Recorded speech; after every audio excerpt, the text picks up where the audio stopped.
Hi and welcome to another hopefully riveting video on book art, and this time we're going to go through every step to recreate this sinister and menacing cover.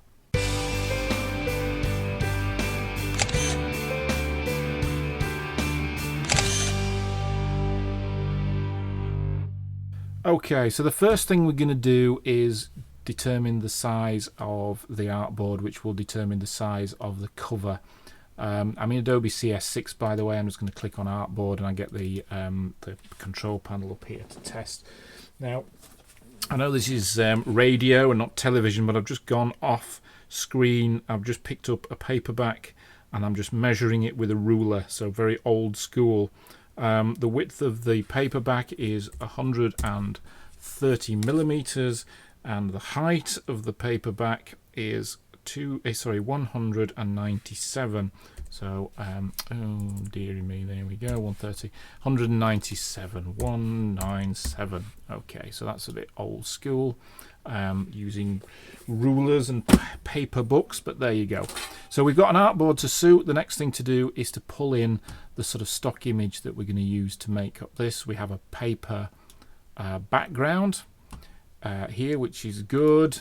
We can create or change the name of that layer, and we'll call that paper. Could call it background or whatever, and we'll create another layer which will sit in, and we'll just turn that one off, and we'll bring another layer in, which we're going to call skull.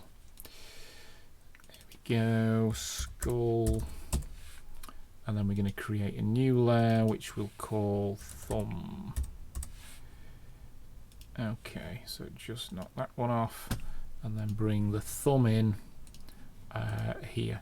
Now normally I go through and show a bit of googling at this point, but these objects are pretty straightforward, so I thought I would miss that out. I've just pressed Alt, by the way, and just zoomed out a little bit, and I'm just going to scale this thumbprint down.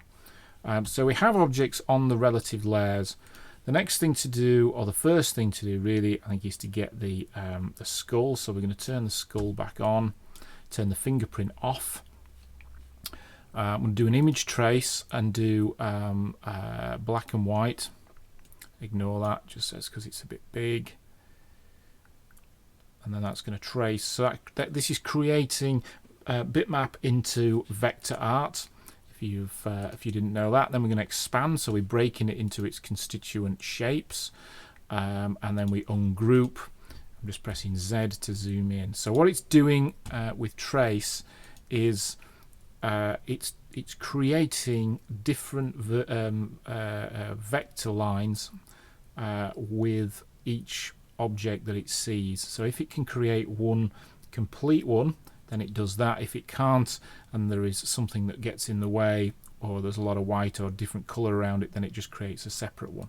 So that creates this image here, which is kind of impressive. I like it. I think it looks a bit sort of sinister, a bit medieval.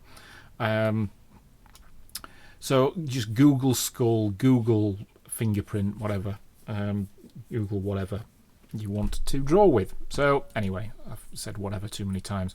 So here's the shape. I've pulled out one black color here, or one black object, because it's all contained, and I quite like that. I like the fact that it's it sort of looks fragmented and broken. The lines look on the edges look quite feathered, so I like that detail. It's kind of a bit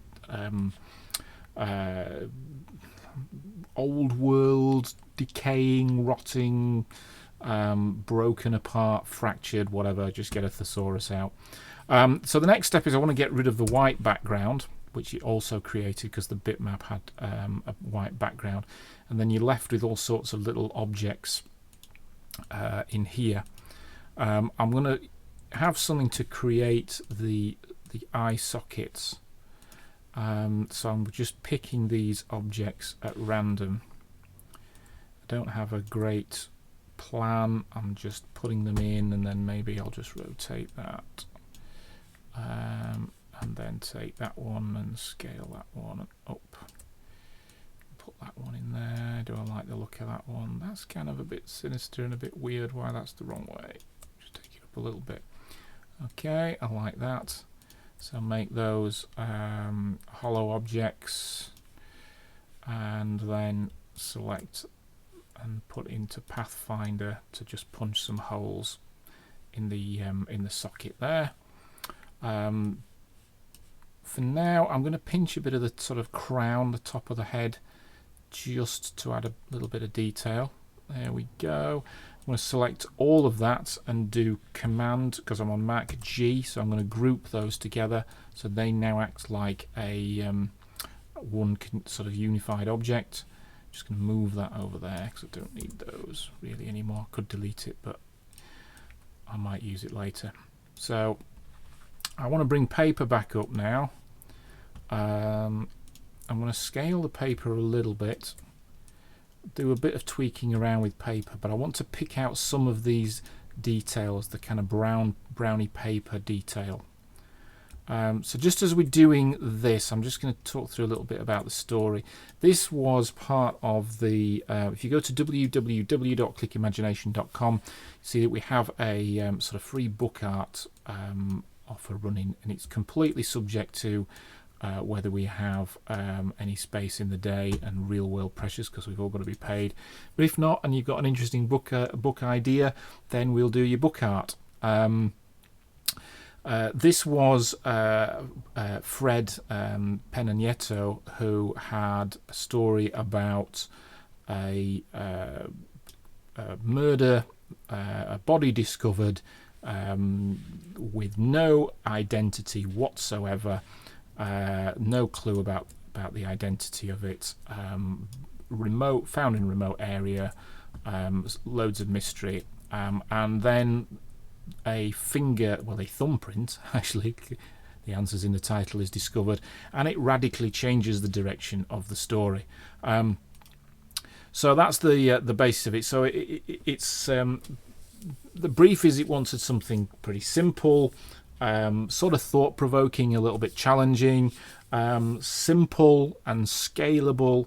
That's always the case for cover art anyway. If you can't scale it down to a thumbnail, you know, sort of a post-it, sorry, not a post-it, a stamp. God, that's it. If you can't scale it down to a stamp and it looks good, then forget about it, because basically that's what all of the sites like sort of Amazon and so on are using. So if it can't look good on that, it's not going to look good on Goodreads or anywhere else. So it's got to be scalable. Like the kind of industrial feel of this, you know, brown paper. It matches the sparseness of the story and the sort of old-fashioned feel of the story. It's kind of a bit CSI as well. They wanted a bit of a look of that. Mystery and horror, because there's a bit of a crossover. I like the idea of the brown paper because it's sort of recycled, so it fits this, again, this kind of low rent parcel, you know, and that features later on with a sort of parcel in the post. And it's cheap and dirty. The broken skull obviously is alluding to violent act of murder, so you can, you know, the fracture here and all the breaks, it sort of emphasizes that.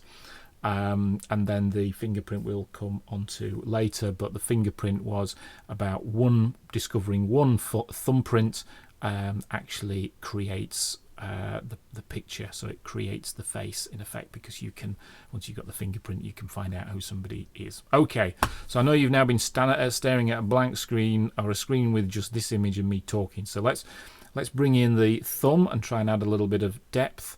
So this is a thumb image which, although it looks vector, is actually still a JPEG. So we'll go to image trace again. We just need low quality, ignore that message. It's going to trace it. Here it goes. It's thinking about it. So yeah, it was a nice idea that the thumbprint would create or would unlock the details of ultimately what the face was. So it made sense to link these things together. Now, again, it's an interesting thing when you talk about conceptual book art, because you're not wanting to tell a story. What you want to do is convey certain essences of the story. So when somebody reads the book, then they would sort of stop reading at some point and flick to the front cover and realize how the cover fits into the story. and still then flip to the back. It's one thing about paperbacks that you don't get with ebooks, but it's a nice part of the reading process to be able to sort of stop and see the cover and go, okay, now I see how it fits. Right, so we've got the thumbprint in. We're going to quickly expand that as we've done before and ungroup it. Delete the white. There we go. So we just have the white gone. Take all those objects, Command G to group together, scale here, and then stick that over on there and just scale, play around with the scale. Again, there's no hard and fast rules to it. It is just whatever works right. Then going to pick color, so we'll pick red because we want it to be blood. We move thumb under skull. There we go.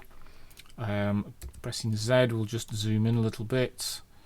And just pull it in a little bit, stop it bleeding around the outside. There we go. So then go up to your eraser tool, which is up here. Am I in a locked layer? Why am I not being able to erase? Pick the eraser, go to the erase tool. Oops, sorry, wrong one. Erase. There we are. Got it. Okay. And then we're going to erase certain bits. So I don't want the stuff next to the eye, behind the eye, to be visible behind the eye. I don't really want it visible behind nose, so we're just going to delete those. And I don't really want it visible in the mouth either. Again, this is really crude. It doesn't have to be perfect because you're dealing with a skull. I just prefer not to have that detail there. So just click out of that and click over. That looks pretty good. I'm going to just lock the paper. Next thing, selecting the thumbprint again. I'm going to go to Effects and then Blur. There we go. I'm just going to put a little bit of a blur on, 2.5. Let's have a look at that. I think it needs a little bit more than that. A little bit more than that. A little bit more than that. Maybe a bit less. Let's have a look. Yeah, that's not bad. Because the thumbprint isn't perfect, so there's like smudging. What we can do as well, just to take it, maybe just take a bit of the edge off it and take it down to 90%. Have I got the skull? That skull looks black, doesn't it? If I group the skull in, no, hang on. It's because I've selected that. There we go. So select that, and the effects, opacity. Just drop that at 90, just to let it go a little bit. Go up to the skull itself, and we're just going to put a little bit of a effect on the a bit of blur on the skull. This time only a tiny amount. Let's have a look at that. Here we go. And that's fine. So at the moment it looks a little bit, I'm going to group those together. It looks a little bit too sort of straight on and even there. So I'm going to give it a bit of a rotation, just why is that? There we go. Select that there and rotate, just so it looks as if the head's kind of cocked to one side. There we are. We're going to shrink that down, put that in the middle. In fact, we'll just align with middle that way. That's it. Probably scale that up a little bit. So I'm pressing Shift down now. So the Shift key, that maintains aspect. Then I'm going to press Alt, that makes it scale proportionate to its center point. That's not bad. I'm going to leave scaling because I might tweak around with it later. But you can see it crazily sort of makes the shape of a head up, and I really like that. Next thing is to put the title on. So we'll call that title. We'll stick that at the top, even though it won't fight for space, but anyway. And then we'll just type that as THUMB, thumb, and scale it. Now, a little bit about font.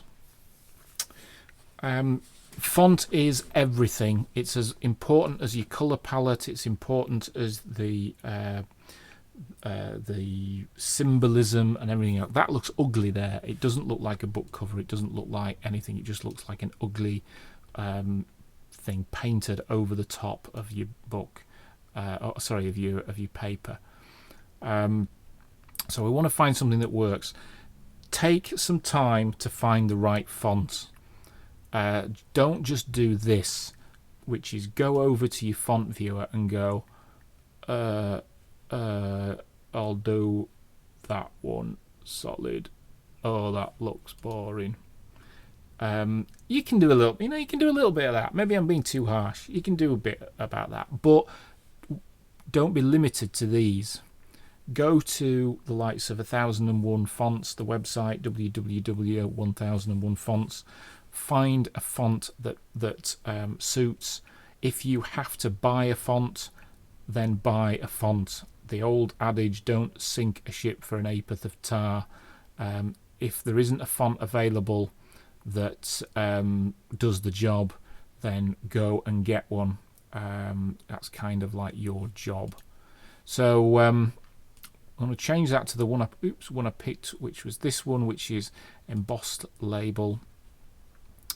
I think this is wonderful because this is sort of, because it's the whole thing with this is it's crime, so it's seedy, it's industrial, it's police, sort of old-fashioned policing. So used to stick these sort of, was it Dino, something like that, labels on things that you used to squeeze together and then pull out and click and stick on, and great. So I love the font, and when I found that, I just thought that's perfect for what we're trying to do. Okay, I'm going to give a little bit of space. It's probably a little bit big there. Scaling with Shift and Alt again. Thumb, there we are.